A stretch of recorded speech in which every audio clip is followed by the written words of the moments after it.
Welcome to my presentation. My name is Melinda Green, and I will present my population at risk, Washington State residents, in the path of possible destruction following a volcano eruption. Please take my pre-test located in the notes to see what you already know prior to the presentation. This is for my community health nursing class 444. Thank you, and I hope you enjoy. During this presentation, I will cover where the volcanoes are located and the risk of their eruption, the population that is at risk and how to prepare, and what to do during an eruption. This slide demonstrates 3 of the 5 volcanoes I will speak about. The first one on the far left is Mount Rainier. She stands over 14,000 feet, which makes her the tallest in Washington. Her last eruption was in the late 19th century. She's often nicknamed a ticking bomb as she is extremely active, and we are not sure when she will explode, but they know that in the near future we are expecting one from her. Mount Baker stands over 10,000 feet tall, which makes this one third in Washington. Last erupted back in 1860 and is also a very high threat. Mount St. Helens was the most recent explosion back in May of 1980 and demonstrated the risk factors and how far these risk factors reach to our population. Not only did it blow majority of the top off during the explosion, and it killed more than 50 people in this explosion, the ash alone reached further than most of us ever thought. The ash from Mount St. Helens reached south to Portland, north to Seattle, and across the mountain ranges to eastern Washington. For days, many people had to wear respirators, stay inside. Those who have sensitive respiratory systems were not able to go outside. And when people woke up, a lot of times they found their car covered in ash. So even far-reaching people with respiratory or other sensitivities can be affected by a volcano, even if they're not in the close proximity. This slide presents 2 of the 5 volcanoes I'll speak about.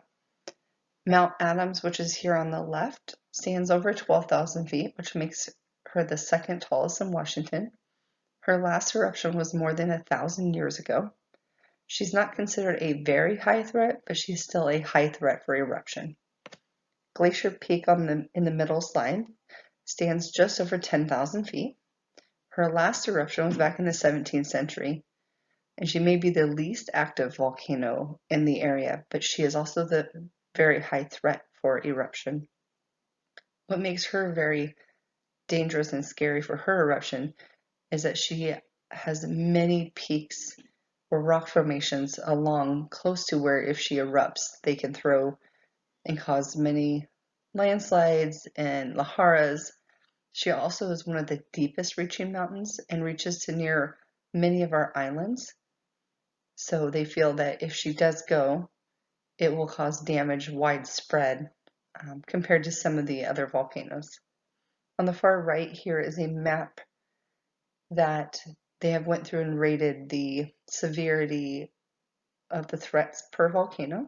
The red is very high, orange is high, yellow would be moderate, green low, and blue is very low. As you see, Mount Baker, Glacier Peak, Mount Rainier, Mount St. Helens, Mount Hood, Newberry Volcano, and Crater Lake are all in the red. So we have a lot of high risk volcanoes that stretch from Washington all the way down through Oregon. So if any of these do go, it puts many of our population on the west coast at risk for respiratory issues, possibly loss of life, loss of home, and families in danger. This slide demonstrates who's at risk during an eruption. These are our high-risk populations. For the ones who are within 10 miles of eruption, they will be the first ones to deal with any fast-moving rocks, lava, ash, and mud. Depending on the type of eruption will depend on what they deal with. For those within the first 50 miles within the eruption, have to deal with the same ash, rocks, lava, but also have to deal with the thing called a lahara. Laharas are very large, fast-moving mudslides, melting ice, or debris. As the map above shows, most of the laharas will follow river systems, which Mount Rainier has many river systems that feed our area, and can be moving at the speed of up to 120 miles an hour.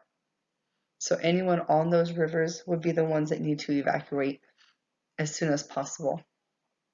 And on the far right demonstrates just how far the Mount St. Helens ash reached in Washington state.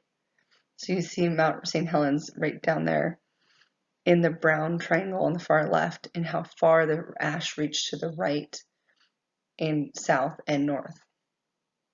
Those who have sensitive respiratory systems, COPD, asthma, lung issues, are going to be the hardest hit when it comes to the ash.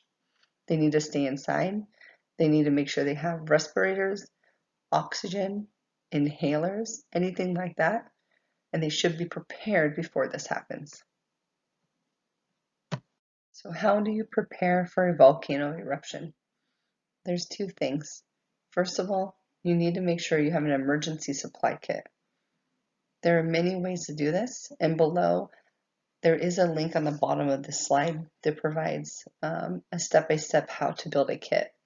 Some of the big things to have in this kit is a light source, such as flashlights or batteries, first aid supplies, and make sure you know how to use it, medications that are essential. So medications that you need cannot go out without. You need to have up to a week's supply. Food and water is obviously a no-brainer. So things that are non-perishable. And for those with the cans, they need a can opener. You should have a mask to protect your breathing and a goggles or a mask for your eyes. They also need to have shoes that will hold up to walking, climbing over items, preferably waterproof, and a battery-operated radio. There's many other things that you could have in this kit, but the biggest thing is to have it prepared and ready and somewhere accessible and where everyone knows. You also need to have a shelter plan and a family plan. So make sure you know where you're going to go if you were to evacuate, and make sure that everyone in your family knows where to meet up. Also need to make sure that everyone has a prepared supply kit, your extra water. So if anyone's at home when this happens, they know how and where to get to it. What to do during an eruption? Stay calm and listen to the authorities. They will send out warnings, changes, orders, so make sure you have your radio. Make sure your supplies and food are ready to move. Make sure you have a full tank of gas. And also just make sure everyone knows what's going on and where you're going. If they tell you to shelter at home, prepare to keep as much smoke and ash out. Shut off anything that could ignite, anything that could let smoke in. Windows, fans, AC, heaters. Make sure that you choose an interior room without windows to lock yourself in until it's complete. And make sure you have supplies and pets near. If you have outdoor pets, make sure they're in a barn or closed facility to keep them safe. The main risk factors to this population is to their health. The smoke and anxiety can cause asthma attacks, shortness of breath. If it gets into the lungs, can cause severe inflammation of the respiratory tract, eye irritation. If you're trapped somewhere for days, you won't get enough nutrition, and you might have injuries due to falls, wrecks, debris. Emotionally, it'll cause havoc on anxiety. Those who have anxiety may shut down due to overfear or overreact, not knowing how to handle it. And also the fear of being separated from families can cause people to lose hope. Here is some more information to prepare for an eruption. Thank you for listening, and please take my post test.